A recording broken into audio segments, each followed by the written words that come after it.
Selamat datang dalam video pembelajaran sejarah peradaban Islam. Pada kesempatan kali ini, kita akan membahas salah satu dinasti paling berpengaruh dalam sejarah dunia Islam, yaitu dinasti Abbasiyah.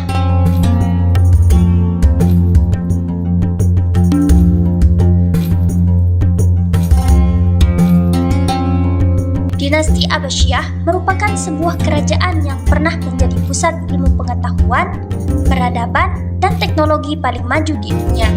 Di sini, kami akan mengulas 3 hal utama, yaitu sejarah berdirinya, masa kejayaan, dan proses keruntuhannya. Semua akan disampaikan secara runtut dan naratif agar mudah dipahami layaknya perjalanan panjang sebuah peradaban besar.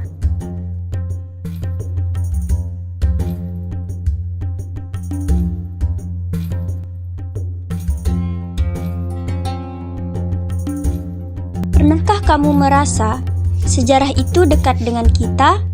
Begitulah kisah runtuhnya satu dinasti dan lahirnya yang baru. Sebuah perubahan besar yang terjadi pada tahun 750 Masehi. Bayangkan sebuah dunia Islam yang berkembang pesat, tapi tidak semua orang merasa diperlakukan dengan adil. Di masa dinasti Umayyah, sebagian kelompok terutama kaum Mawali Muslim non-Arab merasa tidak mendapatkan tempat yang layak. Di tengah kekacauan itu, muncul sebuah gerakan yang pelan-pelan membangun kekuatan dari arah timur, tepatnya di Khurasan. Gerakan ini dipimpin oleh keturunan Abbas bin Abdul Muthalib, paman Nabi Muhammad SAW. Karena itulah mereka memiliki legitimasi yang kuat di mata umat Islam. Dan di balik semua gerakan besar itu, ada seorang tokoh yang namanya sering muncul dalam buku sejarah, yakni Abu Muslim Al-Khurasani. Dialah jenderal muda yang berhasil mempersatukan berbagai kelompok, mengorganisir kekuatan, dan menyalakan kembali harapan perubahan. Dari Khurasan, gelombang pemberontakan mengalir menuju pusat kekuasaan Umayyah. Pasukan Abbasiyah bergerak cepat, kuat, dan terkoordinasi. Hingga akhirnya pada tahun 750 Masehi, kekuasaan Umayyah benar-benar jatuh. Lalu muncullah khalifah pertama dari dinasti baru ini, Abu Abbas As-Saffah. Begitu naik tahta, As-Saffah memindahkan pusat pemerintahannya ke Kufah. Namun, kejayaan sesungguhnya dimulai pada masa khalifah berikutnya, Al-Mansur. Ia membangun sebuah kota baru yang kelak jadi jantung peradaban dunia, Baghdad. Kota yang dirancang dengan arsitektur megah, dikelilingi benteng kokoh, pasar internasional, dan pusat ilmu pengetahuan yang kelak dikenal sebagai House of Wisdom, Bait al-Hikmah. Inilah yang membuat berdirinya dinasti Abbasiyah berbeda. Mereka tidak hanya mengganti penguasa, mereka membawa perubahan budaya dan politik yang besar. Jika dinasti Umayyah identik dengan dominasi Arab, maka Abbasiyah hadir dengan wajah baru, campuran Arab, Persia, hingga tradisi intelektual Yunani.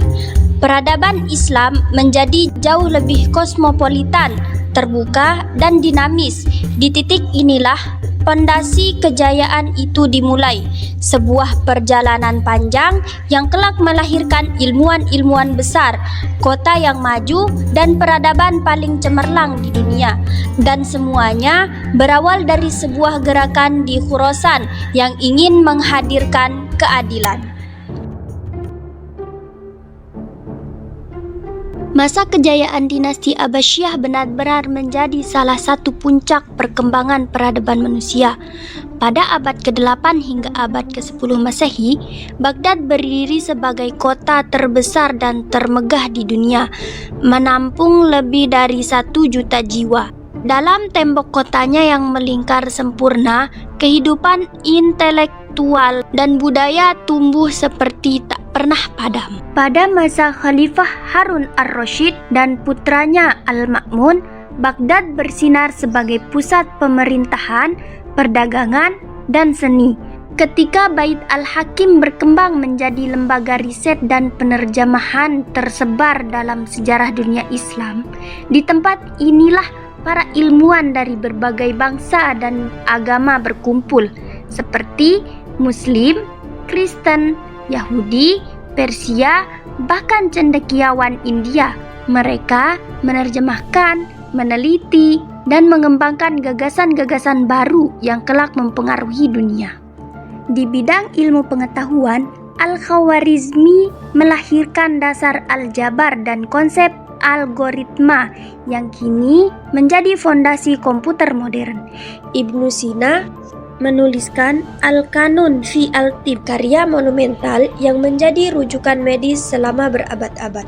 Al-Khindi dan Al-Farabi mengembangkan filsafat rasional yang menyatukan pemikiran Yunani dengan tradisi keilmuan Islam. Abbasiyah juga mencetak kemajuan besar dalam sains. Observatorium dibangun untuk memetakan langit, sementara eksperimen Jabir Ibnu Hayyan mendorong lahirnya ilmu kimia modern. Di ranah budaya, karya-karya seperti 1001 Malam lahir dan berkembang, menunjukkan betapa kreatif dan hidupnya dunia sastra saat itu. Perdagangan pun mencapai puncaknya.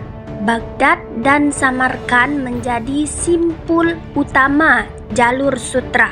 Mata uang dinar emas stabil, pasar internasional tumbuh, dan dunia Islam menjadi pusat pertukaran barang, ide, dan teknologi. Inilah masa ketika dinasti Abbasiyah benar-benar menjadi golden age of Islamic civilization, saat peradaban Islam bukan hanya memimpin dunia, tetapi menerangi dunia.